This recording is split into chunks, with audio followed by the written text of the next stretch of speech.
سورہ کہف ہے، اس کی بڑی فضیلت ہے۔ حدیث میں رسول اللہ صلی اللہ علیہ وسلم نے ارشاد فرمایا کہ جو جمعے کے دن سورہ کہف کی تلاوت کرتا ہے اللہ اسے دجال کے فتنے سے محفوظ رکھتے ہیں۔ اس کی وجہ کیا ہے کہ دجال کے فتنے میں اور اس میں کیا مناسبت ہے، اس پہ علماء نے بہت کچھ کہا ہے، تو یقینی طور پر اس حکمت کو بیان نہیں کیا جا سکتا، لیکن بہرحال اس کے مضامین ایسے ہیں کہ انسان کو اس سے ایمان میں تقویت ملتی ہے۔ اور بڑی بات یہ ہے کہ رسول اللہ صلی اللہ علیہ وسلم نے جب کسی چیز کے بارے میں ہمیں بتا دیا تو پھر ہمیں اس کی حکمت سمجھ میں نہ بھی آئے تو ہمیں بس اس پر ایمان لانا چاہیے۔ تو دجال کے فتنے سے بچنے کے لیے اگر کوئی جمعے کے دن اس کا اہتمام کرتا ہے تو انشاءاللہ اس کو فائدہ ہوگا۔ دجال کے فتنے سے بچنے میں سرسری غور سے ایک بڑی حکمت یہ معلوم ہوتی ہے کہ اللہ تعالیٰ نے بڑے بڑے قدرت کے اپنے نمونے دنیا میں دکھائے ہیں، جیسے اس میں خضر علیہ السلام کا واقعہ آئے گا، اصحاب کہف کا واقعہ، ذوالقرنین کا واقعہ، کہ کیسی اللہ نے ان کے ہاتھوں پہ اپنی قدرت کو ظاہر کیا۔ تو یہ اللہ تعالیٰ کے مختلف کام ہیں، یاجوج ماجوج کا تذکرہ بھی آئے گا اس میں۔ تو اس میں ہمیں پتہ چلتا ہے کہ اللہ کی قدرتوں میں بہت بڑی بڑی قدرتیں، اللہ مخلوق سے بھی بعض دفعہ بڑے بڑے کام لے لیتے ہیں۔ تو دجال بھی اللہ کی ایک مخلوق ہوگا، تو وہ اگر بڑے بڑے محیر العقول کام دکھا رہا ہے تو یہ اس کی علامت نہیں ہوگی کہ یہ خدا ہے۔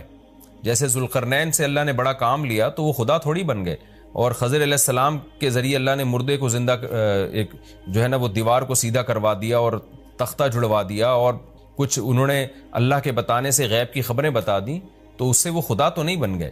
اور جو اس طرح اصحاب کہف کئی سو یعنی 300 سال تک غار میں سوتے رہے تو اس سے وہ خدا نہیں بن گئے۔ تو ایسے ہی دجال کے جب ہم محیر العقول واقعات دیکھیں گے تو یہ اس کی علامت نہیں ہے کہ یہ خدا ہے، بلکہ اللہ کی مخلوق ہے۔ تو اللہ تعالیٰ نے جیسے پچھلے پیغمبروں میں ایسے واقعات رونما ہوئے اور مقصد لوگوں کی آزمائش تھا، تو دجال بھی لوگوں کی آزمائش ہی کے لیے آئے گا۔ اور بہت ساری حکمتیں ہیں جو علماء نے بیان کی ہیں۔ اچھا، یہ جو جمعے کے دن سورہ کہف پڑھنے کی فضیلت ہے، تو یہ جمعے کی رات کو اگر کوئی پڑھ لے تو بھی یہ فضیلت حاصل ہو جائے گی، تو کیونکہ روایات میں جمعے کی رات کا بھی تذکرہ ملتا ہے اور جمعے کا بھی تذکرہ ملتا ہے۔ الحمدللہ الذی، تمام تعریفیں اس اللہ کے لیے ہیں، انزل علی عبدہ الکتاب، جس نے اپنے بندے پر کتاب کو نازل کیا، ولم یجعل لہ عوجا، اور اس کتاب میں اس نے کوئی کجی نہیں رکھی۔ یہ قرآن کا کمال ہے، آپ الحمد سے لے کے والناس تک پڑھیں، 2 اور 2 4 کی طرح اس کی آیتیں اور اس کے مضامین سمجھ میں آتے ہیں۔ قرآن کے علاوہ کوئی بھی مذہبی کتاب آپ پڑھ لینا تو آپ کو سمجھ میں نہیں آئے گی کہ یہ کیا کہا جا رہا ہے اس میں، اور وہ باتیں نیچر کو اپیل بھی نہیں کریں گی، اور انسان وسوسوں کا شکار ہو جائے گا اور مصیبت میں پڑ جائے گا۔ لیکن قرآن کے دعوے کتنے واضح ہیں، اور دعووں میں تناقض نہیں ہے۔ قرآن نے کہا خدا ایک ہے، ہر جگہ یہی کہا کہ ایک ہے۔ محمد صلی اللہ علیہ وسلم کو کہا کہ نبی ہیں، بشر ہیں نبی ہیں، تو بشریت کو ثابت کیا قرآن نے۔ جہاں نبی صلی اللہ علیہ وسلم سے اوٹ پٹانگ معجزوں کا مطالبہ کیا گیا تو بتا دیا گیا میں بشر ہوں۔ ایک ہی دعویٰ رہا ہے مسلسل شروع سے آخر تک، اور آخری نبی ہونے کا جب دعویٰ کیا گیا تو آخری ہی، یہ نہیں کہ پھر قرآن میں اشارے دے دیے ہوں کہ کوئی اور نبی بھی آئے گا۔ تو تناقض نہیں ہے قرآن میں۔ نماز کو فرض کیا تو نماز فرض ہے۔ تو یہ جتنے مضامین، پھر اخلاقیات کی جو تعلیم دی وہ تعلیم سیم ہے۔ تو یہ ہے کہ عوج نہیں ہے، بالکل نیچر کو اپیل کرنے والی 2 اور 2 4 کی طرح صاف ستھری باتیں ہیں قرآن مجید میں۔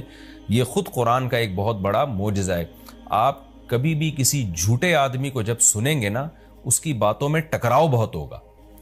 میں ایک دفعہ تحقیق کر رہا تھا، یہ منکرین حدیث جو ہیں جنہوں نے کہا دعویٰ کیا کہ حدیث حجت نہیں ہے، تو ہمارے شیخ حضرت مفتی رشید احمد صاحب رحمہ اللہ تعالی نے اصل الفتاویٰ کی 2 جلد میں ان کے خلاف بہت کچھ لکھا ہے۔ تو اس میں ایک بڑی دلچسپ بات یہ تھی کہ جب یہ منکرین حدیث کا جو بانی ہے نا، پرویز نام تھا اس کا، پورا نام اس وقت ذہن میں نہیں ہے، تو اس کی کتابوں سے حضرت نے تناقض نکالا۔ مفتی رشید احمد صاحب رحمۃ اللہ علیہ نے تناقض کیا نکالا؟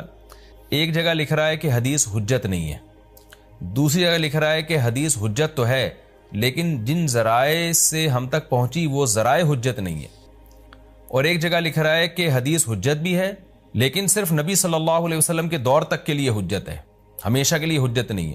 تو ایسے کئی تناقض، تو اس میں حضرت نے لکھا کہ اس سے پتہ چلتا ہے کہ یہ بیچارہ خود اس کو پتہ نہیں ہے کہ یہ اس کا دعویٰ کیا ہے۔ یعنی اس سے صاف واضح ہوتا ہے کہ ان کا مقصد صرف اور صرف ہمیں اسلام سے ہٹانا ہے، اور حدیث کو مشکوک قرار دے کر، کیونکہ زیادہ تر جو قوانین ہمیں اسلام کے ملتے ہیں وہ تو قرآن میں بہت کم ملتے ہیں، وہ تو احادیث میں ملتے ہیں۔ قرآن تو زیادہ تر عقیدے کی بات کرتا ہے، آخرت کے تصور کو ہماری نظروں میں اجاگر کرتا ہے، اخلاقیات سکھاتا ہے، مسائل، فقہی مسائل، وہ تو زیادہ تر احادیث میں ہے، اسلامی قانون جسے ہم کہتے ہیں۔ تو مقصد اس کا یہ ہے کہ اسلامی قانون سے کسی طرح لوگوں کو ہٹایا جائے۔ تو جیسے جس وقت بن پڑی وہ دعویٰ اس نے کر دیا۔ کبھی مجلس دیکھی کہ یار اس وقت یہ دعویٰ کرنا زیادہ مناسب ہے کہ حدیث حجت تو ہے لیکن جن ذرائع سے پہنچی وہ ذرائع قابل اعتماد نہیں ہے، تو وہاں اس نے یہ دعویٰ کر دیا۔ تو جھوٹا آدمی کسی ایک بات پہ ٹکتا نہیں ہے۔ آپ مرزا غلام احمد قادیانی کے دعووں کو دیکھ لیں، اس کی کتابوں میں کہیں وہ لکھتا ہے کہ میں نبی نہیں ہوں، میں تو امام ہوں، اور کہیں لکھتا ہے کہ میں، شروع میں اس نے یہ دعویٰ کیا تھا کہ میں نبی نہیں ہوں، میں امام مہدی ہوں، پھر اس نے دعویٰ کیا میں حضرت وہی عیسیٰ علیہ الصلوۃ والسلام جو مسیح موعود وہ ہوں۔ اس کی کتابوں میں اتنا ٹکراؤ ہے، وجہ اس کی ہے کہ باطل کا ایک ہدف ہوتا ہے، تو وہ دیکھتا ہے کہ جیسا دیس ویسا بھیس، جیسے اس کا ہدف ہوتا ہے شہرت، دولت، اور یا لوگوں میں پھوٹ ڈالنا یا کوئی منصب حاصل کرنا کسی سے، تو وہ پھر دیکھتا ہے کہ جس وقت جو طریقہ اس کو سوٹیبل لگتا ہے نا وہ وہی طریقہ اختیار کر لیتا ہے۔ تو ہر باطل میں یہ ہوتا ہے۔ آج بھی ہم دیکھتے ہیں جو اہل باطل ہوتے ہیں وہ کسی ایک بات پہ ٹکتے نہیں ہیں۔ ایک تو ہوتا ہے نا انسان سے غلطی سے ایک دعویٰ ہو گیا اس سے رجوع کر لے، وہ ایک الگ چیز ہے، وہ تو ہر انسان سے خطا ہو سکتی ہے، لیکن اہل باطل کے دعووں میں بہت ٹکراؤ ہوتا ہے، وہ کسی ایک بات پہ ٹکتے نہیں ہیں۔ آج بہت سارے اسکالرز ایسے ہیں کہ آپ جب ان کی تقریریں سنیں گے یا ان کی کتابیں پڑھیں گے تو انہیں بہت ٹکراؤ نظر آئے گا۔ اسی سے صاف پتہ چل جاتا ہے کہ یہ لوگ اپنے دعوے میں مخلص نہیں ہیں، ان کا مقصد پھوٹ ڈالنا ہے۔ تو جتنی جو تحریف شدہ آسمانی کتابیں ہیں، یہ جتنے باطل مذاہب ہیں، ان میں بھی آپ کو یہ ٹکراؤ نظر آئے گا۔ تو قرآن یہ دعویٰ بار بار کرتا ہے کہ اللہ تعالیٰ نے جو کلام اپنے حبیب صلی اللہ علیہ وسلم پہ نازل کیا اس میں آپ کو عوج نظر نہیں آئے گا، کوئی کجی نظر نہیں آئے گی، بہت واضح 2 اور 2 4 کی طرح وہ اپنے دعووں کو دعوے کرتا ہے قرآن مجید، اور اس پر دلائل قائم کرتا ہے۔ قیماً، اللہ فرماتے ہیں سیدھا سیدھا کلام ہے، لینذر بأسا، تاکہ یہ ڈرا دے۔ کہ اللہ تو نے اتنا صاف ستھرا کلام نازل کیوں کیا؟ اللہ کہتے ہیں 2 وجہ سے، برے لوگوں کو ڈرانے کے لیے، اچھے لوگوں کو امیدیں دلانے کے لیے، تاکہ برے لوگ برائی سے بچیں اور اچھے لوگوں کو موٹیویشن ملے۔ یہ دعویٰ بھی قرآن کا کتنا پیارا اور کتنا صاف ستھرا ہے۔ برائی کو ختم کرنا چاہتا ہے قرآن، اچھائی کو پروموٹ کرنا چاہتا ہے۔ لِيُنذِرَ بَأْسًا شَدِيدًا، ہم نے کیوں نازل کیا؟ تاکہ یہ ڈرا دے شدید عذاب سے، مِن لَدُنْهُ، اللہ کی طرف سے، یعنی اللہ کی طرف سے ڈرا دے۔ وَيُبَشِّرَ الْمُؤْمِنِينَ، اور ایمان والوں کو خوشخبریاں سنا دے۔ کون سے ایمان والے؟ الَّذِينَ يَعْمَلُونَ الصَّالِحَاتِ، جو اچھے اعمال کرتے ہیں۔ کیا خوشخبری سنا دے؟ أَنَّ لَهُمْ أَجْرًا حَسَنًا، کہ ان کو اجر ملے گا بہت اچھا، اور ایسا اجر ملے گا مَاكِثِينَ فِيهِ أَبَدًا، رہیں گے اس اجر میں وہ ہمیشہ ہمیشہ۔ وَيُنذِرَ الَّذِينَ قَالُوا، اور تاکہ یہ کلام ڈرا دے ان لوگوں کو، الَّذِينَ قَالُوا، جو کہتے ہیں اتخذ اللہ ولدا۔ اللہ نے ڈرانے کا ذکر 2 دفعہ کیا، اس لیے کہ ایک تو عام لوگ جو برے ہوتے ہیں ان کو ڈرا دے، اور مشرکین میں خاص طور پر یہ برائی تھی کہ یہود و نصارہ کی باتوں میں آ کے اللہ کے لیے اولاد ٹھہرا لیا کرتے تھے، وہ فرشتوں کو بیٹیاں کہہ دیا، یا عیسائیوں کی باتوں میں آ کے اللہ کے لیے اولاد ٹھہرا دی۔ تو اس لیے اللہ نے خاص طور پر ان مشرکین اور ان کافروں کا ذکر کیا جو نبی صلی اللہ علیہ وسلم کے دور میں اللہ کے لیے اولاد ٹھہراتے تھے، کہ اللہ ان کو بھی ڈرا دیا جائے۔ وَيُنذِرَ الَّذِينَ قَالُوا، اور ڈرا دے ان لوگوں کو جو کہتے ہیں اتخذ اللہ ولدا، کہ اللہ نے ٹھہرا لی ہے اولاد۔ سورہ کہف بھی مکی صورتوں میں سے ہے نا، تو اس میں بھی توحید کا مضمون بہت ہوگا۔ ما لہم بہ من علم، نہیں ہے ان کے لیے اس دعوے پر کوئی دلیل، ولا لآبائہم، اور نہ ان کے باپ دادا کے پاس کوئی دلیل تھی۔ یہ اکثر کہتے تھے نا بھائی ٹھیک ہے ہمارے پاس دلیل نہیں ہے لیکن ہم اپنے باپ دادا کو فالو کرتے ہیں، تو اللہ کہتے ہیں تمہارے باپ دادا کے پاس کون سے اس دعوے کی کوئی دلیل تھی؟ اور یہ جملہ ہلکا نہیں ہے، کبرت کلمتن، بہت بڑا ہے یہ کلمے کے اعتبار سے، ایسا کلمہ جو ان کی منہ سے نکلتا ہے، منہ سے نکلنے والا کلمہ یہ بہت بڑا کلمہ ہے، بہت بھاری ہے زمین اور آسمان پر، کہ اللہ کے لیے اولاد ٹھہرا دی۔ ان یقولون الا کذبا، نہیں بولتے یہ لوگ مگر نرا جھوٹ بولتے ہیں یہ۔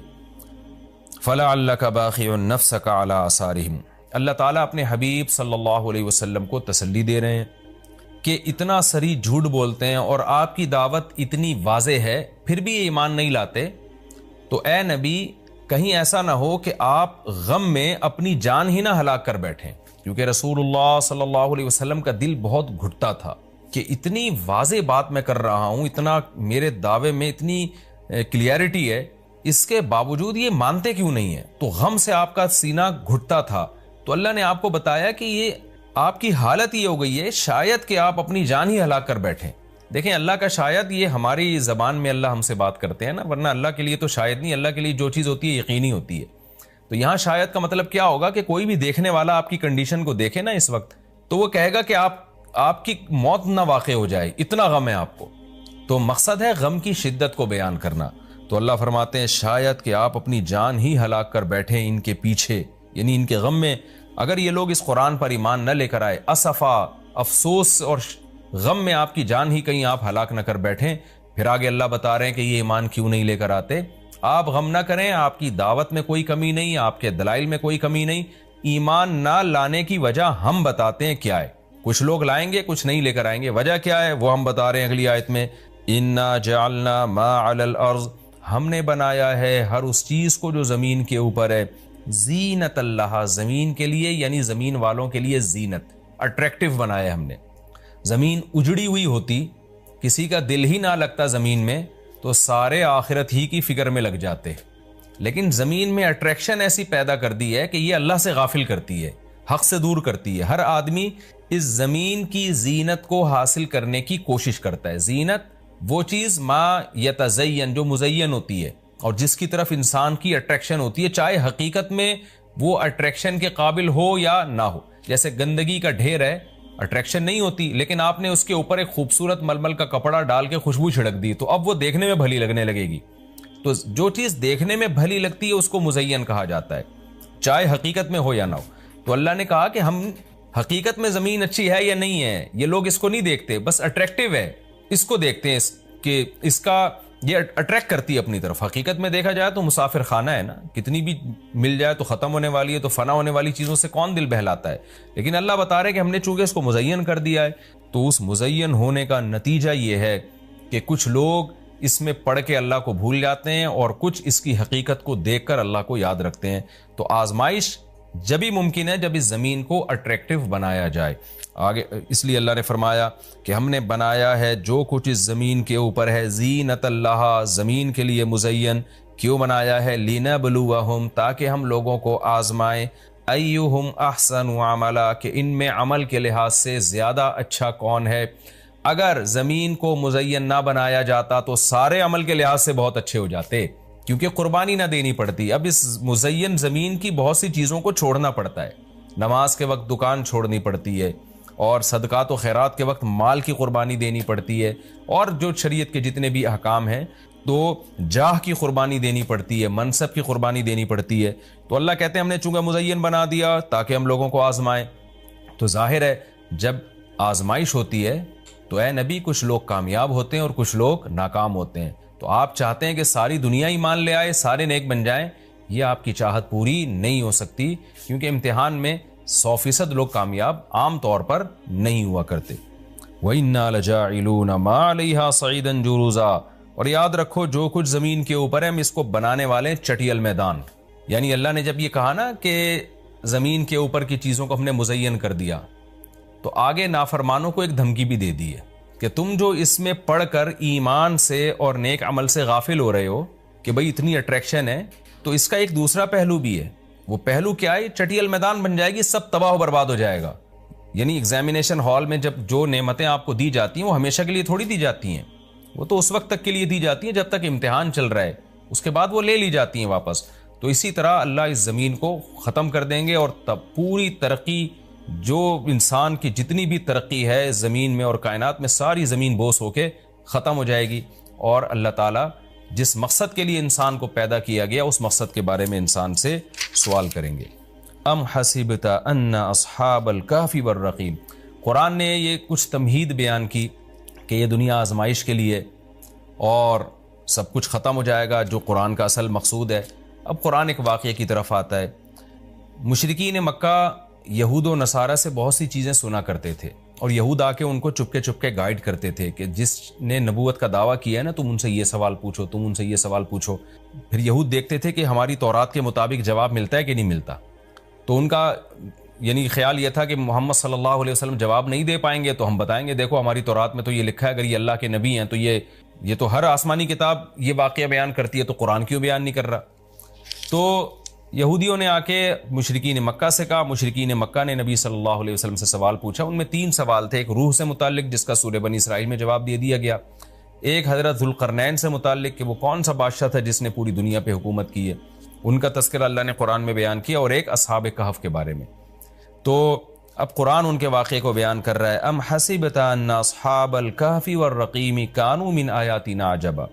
اے نبی آپ یہ سمجھتے ہیں کہ اصحاب کہف اور جبل والے پہاڑ والے لوگ، غار اور پہاڑ والے لوگ کیا ہماری نشانیوں میں سے بڑی عجیب نشانی تھے؟ کیا آپ یہ سمجھتے ہیں؟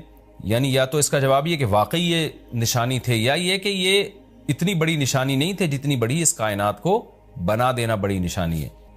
اذ اول فتیتو، اللہ نے اس واقعے کو بیان کیا. اس وقت کو یاد کرو جب چند نوجوانوں نے ٹھکانہ پکڑا الی الکہف، ایک بڑے غار کی طرف. فقالو، پھر کہنے لگے. اب دیکھیں قرآن جب واقعہ بیان کرتا ہے نا، تو سوال تو مشرکین نے اصحاب کہف کا پوچھا تھا. بتا دیا جاتا بھئی ایک زمانے میں اصحاب کہف تھے جو مشرک بادشاہ تھا، جس کے ظلم سے تنگ آ کے وہ علاقہ چھوڑ کے چلے گئے اور 300 سال غار میں رہے، اور پھر 300 سال کے بعد واپس آئے اور لوگوں نے پھر بڑی عقیدت کی، محبت کی. بس اتنا کافی تھا. لیکن قرآن واقعہ اس انداز سے بیان کرتا ہے کہ اس میں اسباق ملنا شروع ہو جائیں، ہمیں اس میں اسباق ملنا شروع ہو جائیں. اب دیکھیں شروع کیسے کیا جا رہا ہے. کیا تم یہ سمجھتے ہو کہ اصحاب کہف کا واقعہ کوئی عجیب واقعہ ہے؟ یعنی اللہ کے لیے تو کوئی عجیب نہیں ہے. یعنی انسانوں پر گویا اللہ تعجب کر رہے ہیں کہ اس واقعے کو تم عجیب سمجھ رہے ہو، اور اس سے بڑے عجیب عجیب کام جو ہم نے کر دیے، پانی کے قطرے سے انسان کو بنا دیا اور اتنا بڑا نظام بنا دیا ہم نے کائنات کا، اس کو عجیب نہیں سمجھ رہے. تو یہ انسان کی بھی عقل ہے نا کہ ایک واقعہ عجیب و غریب ہو جائے تو اس پہ حیران ہو رہا ہوتا ہے، اور وہ پوری کائنات بن گئی اور انسان کا پانی سے وجود میں آ جانا، چونکہ یہ ہم اس کے عادی ہو چکے ہیں یہ منظر دیکھنے کے، تو یہ ہمارے نظر میں عجیب نہیں رہا، ورنہ حقیقت میں تو اس سے زیادہ عجیب کام اللہ کر چکا ہے. تو ایک تو سبق اللہ نے ہمیں یہ بتایا اس واقعے میں کہ یہ واقعہ اتنا عجیب نہیں جتنا اللہ کے دوسرے کام زیادہ عجیب ہیں. تو قرآن واقعہ بیان کرتا ہے اس انداز سے تاکہ ہمیں اس سے اسباق ملے.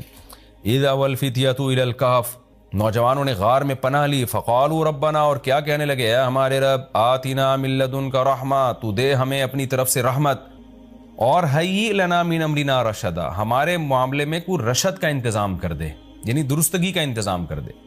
اس میں کیا سبق ملتا ہے کہ جو مشرک بادشاہ تھا، کافر بادشاہ تھا، چند نوجوان اسلام لے کر آئے، اللہ کے برحق دین کو قبول کیا.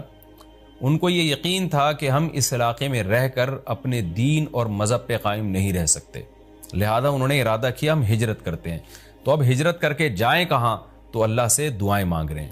اس سے کیا پتہ چلتا ہے کہ جب آپ کے لیے کسی علاقے میں رہ کر دین پر چلنا ناممکن ہو تو آپ پر لازم ہے کہ آپ اس علاقے کو چھوڑیں. ایک بات. نمبر 2، چھوڑ کر آپ اللہ پہ اعتماد اور توکل کریں کہ جس اللہ نے مجھے یہاں کھلایا وہ کہیں اور بھی کھلا سکتا ہے. نمبر 3، اللہ سے 2 قسم کی دعائیں مانگیں. نمبر 1، اے اللہ تو میرے لیے رحمت کا انتظام کر دے، یعنی اپنا رحم کر تاکہ تیری رحم کی وجہ سے ہمارے لیے معاملات آسان ہو جائیں. نمبر 2، تو ہمیں گائیڈ کر، ہیئ لنا من امرنا رشدا کا مطلب سیدھا راہ دکھا، ہمیں بتا کہ ہم نے جانا کہاں ہے، کس ملک میں اسٹے کرنا ہے، سفر کیسے کرنا ہے. یہ بالکل ایسے ہی ہے جیسے موسیٰ علیہ الصلوۃ والسلام سے غلطی سے قتل ہو گیا، تو اب مدین سے جب نکلنا تھا، مصر سے جب نکلنا تھا تو راستہ معلوم نہیں تھا، تو وہاں بھی اللہ تعالیٰ سے آپ موسیٰ علیہ السلام نے دعا مانگی کہ وَلَمَّا تَوَجَّهَ تِلْقَاءَ مَدْيَنَ قَالَ عَسَىٰ رَبِّي أَن يَهْدِيَنِي سَوَاءَ السَّبِيلِ، مجھے امید ہے میرے رب مجھے سیدھا راستہ دکھائے گا.